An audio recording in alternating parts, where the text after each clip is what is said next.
Hello everyone, आज class 10th के chapter number 2 start करने वाले हैं। इस वीडियो में इंट्रोडक्शन होगा सिर्फ। चलिए स्टार्ट करते हैं, टाइम वेस्ट नहीं करना। और इस चैप्टर का नाम है बहुपद। बहुपद समझते हैं, बहुपद जिसको इंग्लिश में पॉलिनोमियल्स कहते हैं। बहुपद समझने से पहले हमें समझना पड़ेगा दो चीजें, चरमान और अचरमान। ये क्या होता है चलिए समझते हैं। चरमान, चरमान जिसको इंग्लिश में कहते हैं वेरिएबल। वेरिएबल, वेरिएबल क्या होता है? जैसे ए बी सी डी के जितने भी लेटर्स होते हैं ना, एक्स वाई जेड, ये सारे के सारे को वेरिएबल कहते हैं। इवन वेरिएबल हम अ ब क ये भी दे सकते हैं, हिंदी लेटर दे सकते हैं, ग्रीक लेटर दे सकते हैं, ए बी सी डी दे सकते हैं। वेरिएबल, वेरिएबल मतलब जो चेंज हो जाए, जिसके जगह पर कुछ और भी रख देंगे ना तब भी वैल्यू चेंज नहीं होगा, इसी को वेरिएबल कहते हैं। और चरमान इसी को कहते हैं। अचरमान, अचरमान क्या होते हैं? अचरमान बेसिकली संख्या होते हैं। अचरमान जिसको इंग्लिश में हम कहते हैं कांस्टेंट।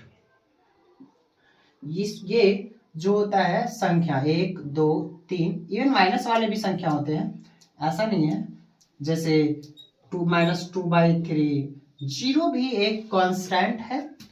जैसे 11/2, ये सारे के सारे, जैसे रूट वाले नंबर, ये सारे के सारे क्या है? कांस्टेंट। मतलब ये कह सकते हैं आप कि नंबर्स जितने भी होंगे सारे के सारे क्या है? कांस्टेंट। और ABCD वाले लेटर को हम वेरिएबल कहते हैं। बहुपद समझने से पहले हम समझेंगे पावर इसका। बहुपद का घात समझेंगे। बहुपद का घात यानी कि पॉलिनोमियल्स का पावर समझते हैं। तो बहुपद का घात जो होगा ना, क्या होगा? एक पूर्ण संख्या होगा। पूर्ण संख्या मतलब क्या? Whole number.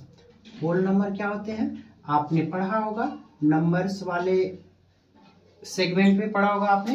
होल नंबर क्या होते हैं? होल नंबर 0 से शुरुआत होता है। 0 1 2 3 डॉट डॉट डॉट, ये इन्फिनाइट तक ये होते हैं। मतलब कि बहुपद का जो पावर होगा, पॉलिनोमियल्स का जो पावर होगा वो क्या होगा? 0 1 2 3, मतलब इंटीजर्स होंगे, ये कह सकते हैं आप। इंटीजर्स में तो ये भी माइनस वाले भी आ जाते हैं, तो इंटीजर नहीं, होल नंबर से, है ना।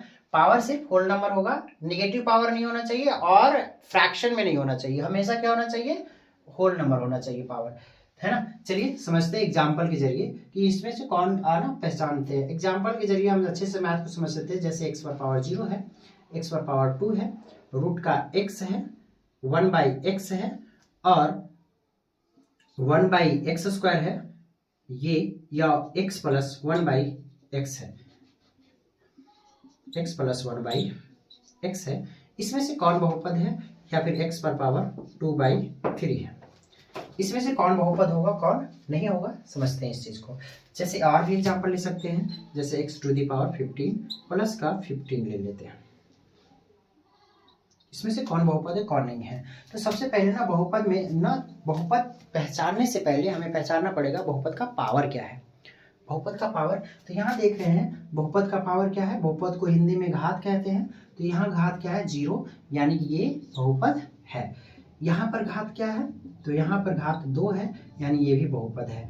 यहाँ पर घात क्या है? तो कोई भी संख्या पर रूट होना तो उसका मतलब होता है उस पर पावर कितना? 1/2, यानी कि ये बहुपद नहीं है। क्यों? क्योंकि 1/2 होल नंबर नहीं है। पावर अगर होल नंबर है ना तब कहेंगे बहुपद है, नहीं तो नहीं कहेंगे। चलिए इसको समझते हैं। 1/x कहने का मतलब क्या होगा? x⁻⁻1 हो जाएगा।